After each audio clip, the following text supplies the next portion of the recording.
Nous sommes le 4 janvier 1709. C'est le jour de l'Épiphanie et chacun tire les rois pour honorer la venue de Melchior, Gaspard et Balthazar auprès de l'enfant dans son étable. Si ceux-là ont suivi l'étoile du berger, c'est l'étoile polaire qui brille de 1000 éclats, qui vous glace le sang. Les vieux avaient prévenu. Les oignons ont beaucoup de peau, l'hiver sera rude.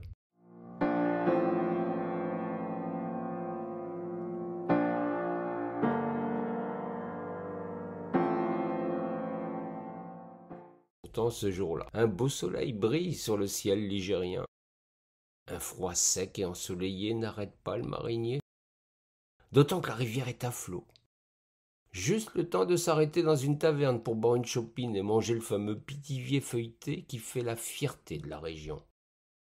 Tous? Non. Il est un mécréant irascible, un drôle de paroissien qui se refuse à participer à toutes les bondieuseries. C'est le gars Achille, un voiturier d'eau qui reste sur son bateau, mais laisse ses deux compagnons rejoindre le gros de la troupe.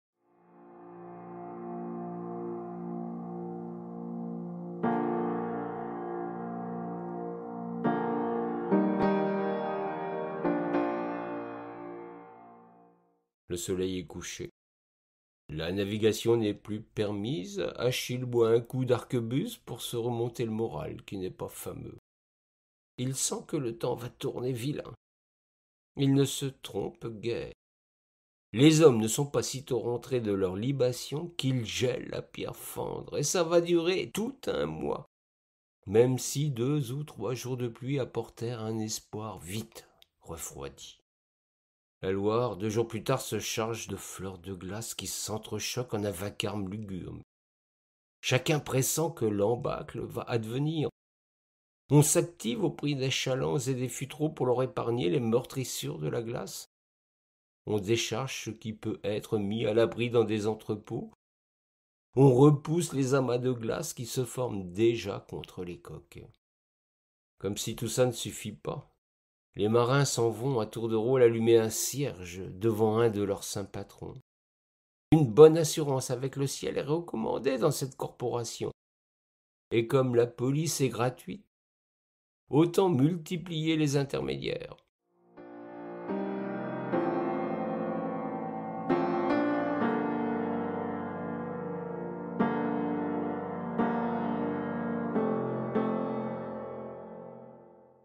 Ces propos blasphématoires sont de la bouche d'Achille, qui se sent invincible. Il ne participe d'ailleurs pas à la fête traditionnelle de la Saint-Nicolas, qui se moque du calendrier pour se dérouler en septembre dans son pays. Ce comportement l'exclut du vote pour désigner le syndic des bateliers, et de ça aussi il n'en a cure. Bien vite le froid se fait si fort que l'hiver 1709 fera son entrée dans le palmarès des calamités climatiques. L'embâcle est impressionnant. Les embarcations qui n'ont pas été mises à l'abri dans des petits affluents explosent littéralement sous la pression des glaces. C'est la désolation pour tous ces professionnels qui voient disparaître leur gagne-pain tandis que, sur Terre, les cutéreux, eux aussi, sont accablés par les caprices de la nature.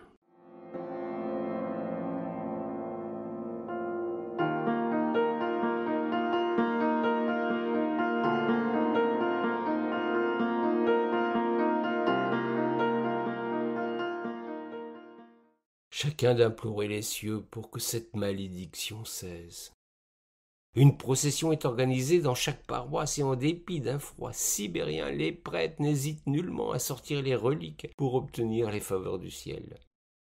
Toutes ces manifestations de piété finissent par émouvoir le grand architecte, qui accepte enfin de régler le thermostat. Le dégel, appelé par toutes ces prières unanimes, à l'exception d'Achille, donna un résultat spectaculaire, dépassant largement toutes les espérances. Ce fut un dégel brutal, violent, une débâcle comme on en vit rarement dans le pays, une vague furieuse balayant tout sur son passage. en emportant le peu de ce qui avait échappé aux dents de la glace.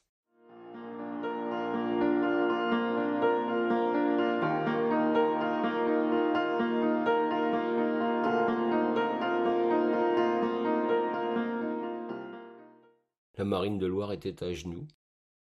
La flotte avait été anéantie, et chacun de se lamenter sur son sort, tandis que celui des autres n'était pas plus enviable. La disette menaçait. La terre avait supporté de plein fouet ce gel sans fin qui détruit tout. Pourtant il fallait relever la tête, survivre tant bien que mal, et remettre tout le monde à l'ouvrage. L'importance de la marine de Loire pour l'économie du royaume provoqua un vaste mouvement de solidarité. Guildes et confréries, aidées par la puissante organisation des marchands de Loire, mirent en œuvre un vaste chantier partout sur les rives de la rivière pour construire de nouveaux chalands. C'est un impératif vital pour toute une économie exsangue. Rapidement, des chantiers navals, des embarcations sont mises à l'eau. Les mariniers ne lésinent pas. Échaudés qu'ils ont été par cette eau glacée pour se concilier les forces surnaturelles et la divine providence. Les prêtres baptisent les nouveaux bateaux, c'est une garantie qui ne se refuse pas. Quand le tour d'Achille arrive, qu'il a le bonheur de retrouver un chaland flambant neuf, fidèle à ses convictions, il refuse l'onction divine. La seule eau que mon chat noir recevra sera celle de la rivière. Ce diable de bonhomme avait donné un nom diabolique à son nouveau chaland, pour marquer sa différence. Le curé en fut horrifié. Jamais on n'avait ainsi repoussé son goupillon. Il menaça le marinier des foudres du très grand, et Achille éclata de rire.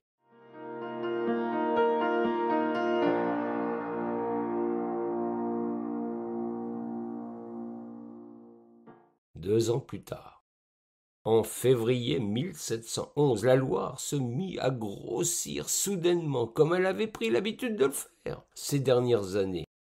Octobre 1707, juin 1709, novembre 1710 et maintenant février 1711.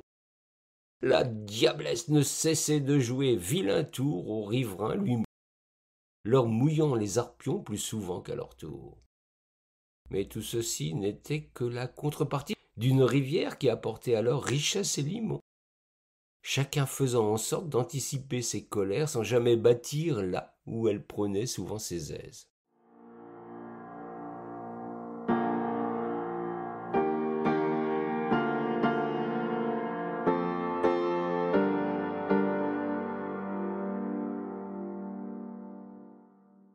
C'est justement cette nouvelle colère de Dame Ligère que le brave Achille mettait à l'eau son nouveau bateau. Ayant refusé l'onction du prêtre, il n'y avait pas foule sur le quai pour assister au départ de ce chat noir qui avait fait beaucoup parler dans le pays. Une dernière fois, avant qu'il ne soit trop tard, le curé est venu avec son eau bénite, un geste symbolique certes, mais ô combien précieux pour les clients. Achille était borné. Il resta sur ses positions. C'est du moins ce qu'il pensait, tandis que la Loire elle-même vint apporter sa réponse à ce qu'elle prit pour un sacrilège.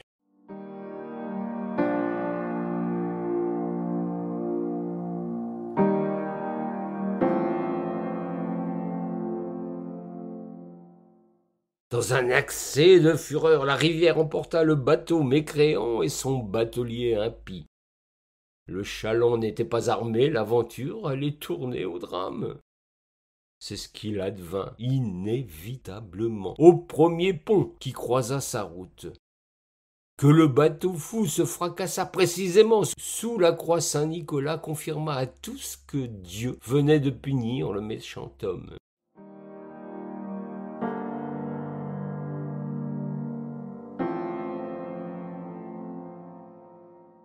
Que l'accident ait lieu à Beaugency informa chacun de la destination de l'âme du pauvre Achille.